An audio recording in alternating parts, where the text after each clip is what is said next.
കർത്താവ് നിങ്ങളോട് കൂടെ. അങ്ങേ ആത്മാവോടും കൂടെ. മത്തായിയുടെ വിശുദ്ധ സുവിശേഷത്തിൽ നിന്നുള്ള വായന. കർത്താവേ, അങ്ങേക്ക് മഹത്വം. യേശു ക്രിസ്തുവിൻ്റെ ജനനം ഇപ്രകാരമായിരുന്നു. അവൻ്റെ മാതാവായ മറിയവും ജോസഫും തമ്മിലുള്ള വിവാഹ നിശ്ചയം കഴിഞ്ഞിരിക്കെ അവർ സഹവസിക്കുന്നതിന് മുമ്പ് അവൾ പരിശുദ്ധാത്മാവാൽ ഗർഭിണിയായി കാണപ്പെട്ടു. അവളുടെ ഭർത്താവായ ജോസഫ് നീതിമാനാകിയാലും അവളെ അപമാനിതയാക്കാൻ ഇഷ്ടപ്പെടാകിയാലും അവളെ രഹസ്യമായി ഉപേക്ഷിക്കാൻ തീരുമാനിച്ചു. അവൻ ഇതേക്കുറിച്ച് ആലോചിച്ചു കൊണ്ടിരിക്കെ കർത്താവിൻ്റെ ദൂതൻ സ്വപ്നത്തിൽ പ്രത്യക്ഷപ്പെട്ട് അവനോട് പറഞ്ഞു, ദാവീദിൻ്റെ പുത്രനായ ജോസഫ്, മറിയത്തെ ഭാര്യയായി സ്വീകരിക്കാൻ ശങ്കിക്കേണ്ട.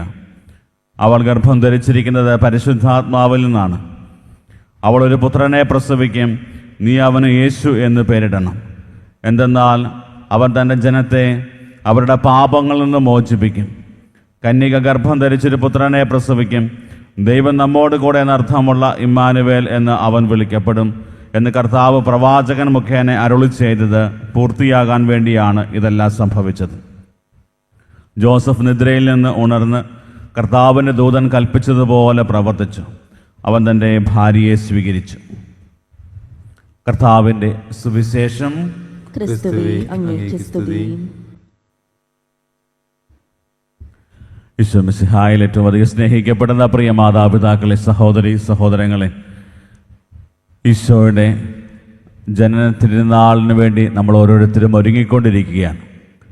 നമ്മൾ വായിച്ചു കേട്ട വചനഭാഗവും നമ്മളെ ആ ഒരു വലിയ മഹാസന്തോഷത്തിലേക്ക് നമ്മളെ നയിക്കുന്നതാണ്.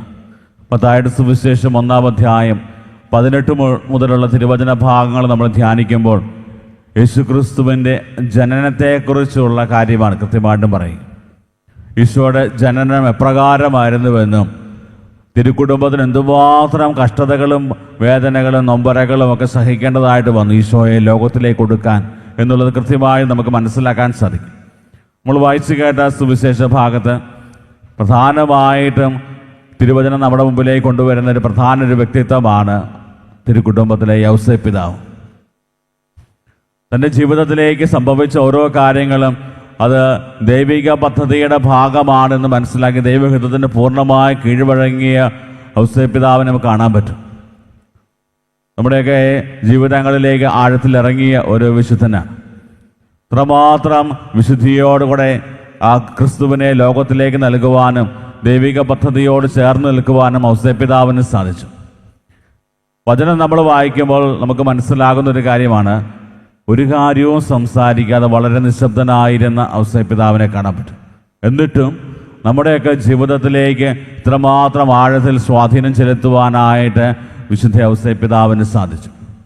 വചനം കൃത്യമായിട്ടും നമ്മുടെ മുമ്പിൽ പറഞ്ഞു തരുന്ന ഏതാനും ചില വിശേഷണങ്ങൾ നമ്മൾ ധ്യാനിച്ചു കഴിഞ്ഞാൽ ഈ ക്രിസ്മസ് എപ്രകാരം നമുക്ക് ഭംഗിയായിട്ട് ഒരുങ്ങാനായി, ഈ ക്രിസ്മസിന് വേണ്ടി എപ്രകാരം നന്നായിട്ട് ഒരുങ്ങാൻ പറ്റും എന്നുള്ളത് നമുക്ക് തിരിച്ചറിയാൻ പറ്റും.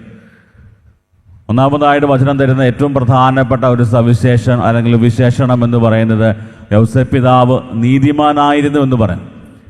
യൗസേപ്പ് പിതാവിൻ്റെ നീതിയെക്കുറിച്ച് പറയുമ്പോൾ ചുമ്മാ മനുഷ്യർ ചിന്തിക്കുന്നത് പോലെയോ അല്ലെങ്കിൽ മനുഷ്യൻ ആഗ്രഹിക്കുന്നത് പോലെയോ ഉള്ളൊരു നീതിയൊന്നും ആയിരുന്നില്ല. മറിച്ച് അതിനേക്കാളും ഉപരിയായി ദൈവിക നീതി തൻ്റെ ജീവിതത്തിൽ നടപ്പിലാക്കാനായിട്ട് പരിശ്രമിച്ച വ്യക്തിയാണ് വിശുദ്ധ യൗസേപ്പ് പിതാവ്. നിയമം പരിശുദ്ധ അമ്മയെ കല്ലെറിഞ്ഞ് കൊല്ലുവാനോ അല്ലെങ്കിൽ പരസ്യമായൊക്കെ ഉപേക്ഷിച്ച് നാണം കെടുത്തുവാനോ ഒക്കെ ആയിട്ടുള്ള എല്ലാ സാധ്യതകളും മുന്നിൽ നിൽക്കുമ്പോഴും യൗസേപ്പ് പിതാവ് തീരുമാനമെടുക്കുക. അവൻ്റെ ആലോചന മുഴുവനും ദൈവത്തോടായിരുന്നു. ദൈവത്തോട് ചേർന്ന് ആലോചിച്ച് അവൻ തീരുമാനമെടുക്കുകയാണ്, ഞാൻ വിവാഹം കഴിക്കാൻ പോകുന്ന എൻ്റെ ഈ ഭാവി വധുവിനെ ഒരു രീതിയിലും ഞാൻ വേദനിപ്പിക്കാൻ അല്ലെങ്കിൽ പരസ്യമായി കളങ്കപ്പെടുത്തുവാനായിട്ട് ആഗ്രഹിക്കുന്നില്ല. എല്ലാവിധ നിയമത്തിൻ്റെ സാധ്യതകളും യൗസേപ്പ് പിതാവിൻ്റെ മുമ്പിലുണ്ടായിരുന്നു. പരിശുദ്ധ അമ്മയെ എല്ലാവരുടെ മുമ്പിൽ പരസ്യമായി അവഹേളിക്കുവാനാണ്. പക്ഷേ അതിന് താല്പര്യമില്ലാതിരുന്ന യൗസേപ്പ് പിതാവിനെ കുറിച്ച് നമ്മൾ ധ്യാനിക്കുമ്പോൾ നമുക്ക് നമ്മുടെയൊക്കെ മനസ്സിലേക്ക് നമുക്ക് കൊണ്ടുവരാൻ പറ്റുന്ന ഏറ്റവും പ്രധാനപ്പെട്ട കാര്യം യൗസേപ്പ് പിതാവിൻ്റെ ജീവിതം മുഴുവനും സ്നേഹത്തിൻ്റെ ജീവിതമാണ്.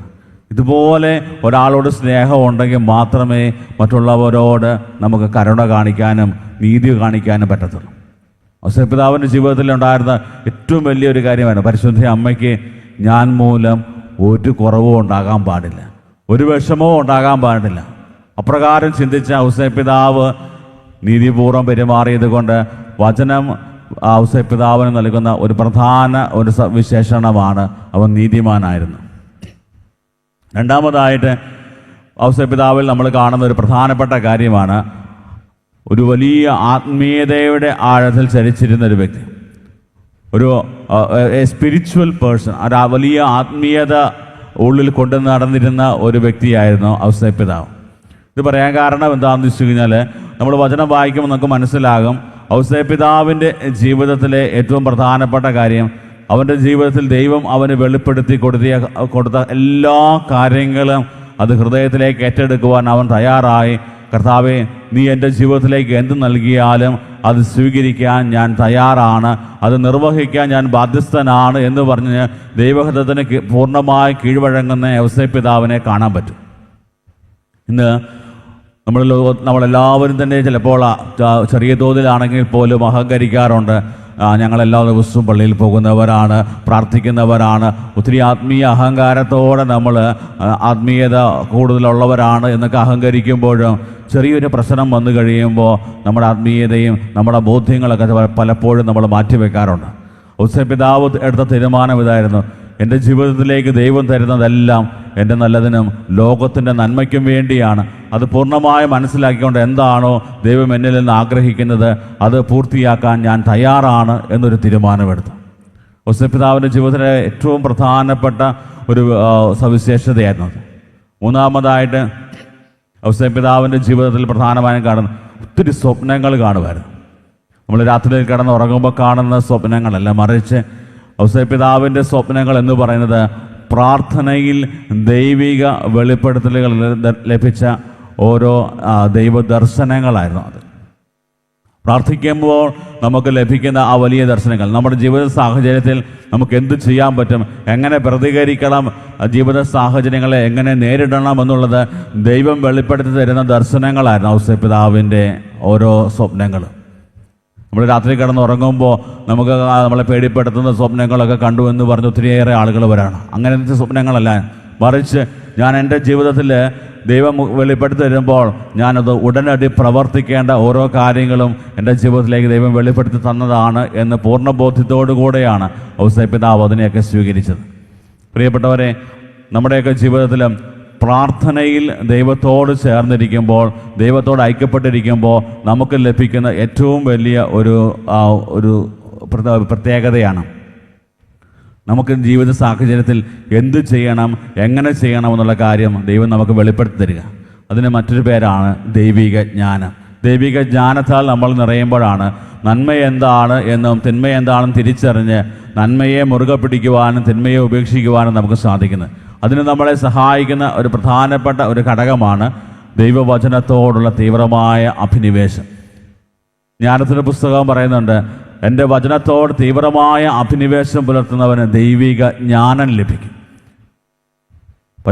വിശുദ്ധ ഔസേപ്പ് പിതാവിൻ്റെ ജീവിതം അതായിരുന്നു. ദൈവത്തോടുള്ള ചേർന്നുള്ള ആലോചന, പ്രാർത്ഥന എല്ലാം ദൈവത്തോട് ചേർന്നായിരുന്നപ്പോൾ ദൈവം വെളിപ്പെടുത്തിയ കാര്യങ്ങൾ അത് മനസ്സിലാക്കുവാനും അതനുസരിച്ച് പ്രവർത്തിക്കാനും സാധിച്ചു. പ്രിയപ്പെട്ടവരെ, ഇന്ന് ഈ ഒരു വചനഭാഗം ധ്യാനിച്ച് നമ്മൾ പ്രാർത്ഥിക്കുമ്പോൾ നമ്മുടെ മുമ്പിൽ വചനം വെച്ച് നീട്ടുന്ന ഒരു വലിയ ഒരു മനുഷ്യൻ, ആത്മീയ ആചാര്യനെ വചനം നമുക്ക് കാണിച്ചു തരികയാണ് ഔസേപ്പ് പിതാവ്. ഔസേപ്പ് പിതാവിൻ്റെ ജീവിതത്തിലെ ആ ഒരു വലിയ ഗുണങ്ങൾ നമ്മുടെയൊക്കെ ജീവിതത്തിലേക്ക് നമ്മൾ സംശീകരിച്ച് കഴിഞ്ഞാൽ നമ്മളായിരിക്കുന്ന സ്ഥലങ്ങളിൽ, നമ്മുടെ കുടുംബങ്ങളിൽ, നമ്മുടെ ചുറ്റുപാടുകളിലൊക്കെ ദൈവികമായ ആ ഒരു വലിയ സാന്നിധ്യം അനുഭവിക്കാനായിട്ട് സാധിക്കും. വചനം മാംസമായി മാറുന്ന ഒരു വലിയ അനുഭവം നമുക്കും നമ്മുടെ കുടുംബങ്ങളിലൊക്കെ അനുഭവിക്കാനായിട്ട് പറ്റും. നമ്മുടെ സാന്നിധ്യം പോലും മറ്റുള്ളവർക്കൊരു വലിയ അനുഗ്രഹമായിട്ട് മാറുന്നതായിട്ട് കാണാൻ പറ്റും. പ്രിയപ്പെട്ടവരെ, ഔസേപ്പ് പിതാവിനെ പോലെയൊക്കെ നമ്മൾ ചിന്തിക്കാൻ തുടങ്ങിക്കഴിഞ്ഞാൽ നമ്മുടെയൊക്കെ കുടുംബത്തിലാണെങ്കിലും എൻ്റെ ജീവിത പങ്കാളി ഞാൻ മൂലം ഒരു രീതിയിലും വിഷമിക്കാൻ പാടില്ല, അല്ലെങ്കിൽ സങ്കടപ്പെടാൻ പാടില്ല. അത്രമാത്രം ഒരു ആഴമായ സ്നേഹത്തോടു കൂടെ കുടുംബജീവിതത്തിൽ മുന്നോട്ട് പോകാൻ തുടങ്ങിക്കഴിഞ്ഞാൽ നമ്മുടെ കുടുംബങ്ങൾ സ്വർഗമായിട്ട് മാറും. ഔസേപ്പിതാവിൻ്റെ പോലെ ഒരു ആത്മീയതയിൽ, അതായത് ജീവിത സാഹചര്യങ്ങളെ ധീരതയോടെ നേരിടുവാനും എൻ്റെ ജീവിതത്തിലേക്ക് ദൈവം നൽകുന്നതെല്ലാം, ദൈവം എനിക്ക് തരുന്നതെല്ലാം എൻ്റെ നല്ലതിനാണ് എന്നുള്ള വലിയ ബോധ്യത്തോടു കൂടെ നമുക്ക് ധീരതയോടെ മുന്നോട്ട് പോകാൻ പറ്റുന്നുണ്ടോ? അവിടെയൊക്കെ നമ്മുടെ ജീവിതങ്ങളിലെ ആ ഒരു വലിയ സന്തോഷം നമുക്ക് ഓരോ നിമിഷവും അനുഭവിക്കാനായിട്ട് പറ്റും. പ്രിയപ്പെട്ടവരെ, ഈ ഒരു വലിയ സന്തോഷം നമ്മൾ ഓരോരുത്തരും അനുഭവിക്കണമെന്നുള്ളത് ദൈവത്തിൻ്റെ ഒരു വലിയ ആഗ്രഹമാണ്. അതുകൊണ്ട് വചനം നമ്മുടെ മുമ്പിലേക്ക് നീട്ടുകയാണ്. വിശുദ്ധ ഔസേപ്പിതാവിന് എന്തിനു വേണ്ടിയാണ്? നമ്മുടെ ഈ ഒരു ജീവിത മാതൃക സ്വീകരിച്ചുകൊണ്ട് നമ്മുടെ ജീവിതങ്ങളും മനോഹരമാക്കുവാനായിട്ട്. പ്രിയപ്പെട്ടവരെ, ഈ ഒരു വലിയ കൃപ, വിശുദ്ധ ഔസേപ്പിതാവിൽ നിറഞ്ഞു നിന്ന ആ വലിയ ഗുണങ്ങൾ നമ്മുടെയൊക്കെ ജീവിതത്തിൽ ലഭിക്കുവാനായിട്ട് ആഗ്രഹിച്ച് പ്രാർത്ഥിക്കാം. ഈ ബലിയിൽ പ്രത്യേകമായി നമ്മുടെ നിയോഗങ്ങൾ സമർപ്പിക്കാം. ദൈവം നമ്മളെല്ലാവരെയും സമർത്ഥമായി അനുഗ്രഹിക്കട്ടെ. ആമേൻ.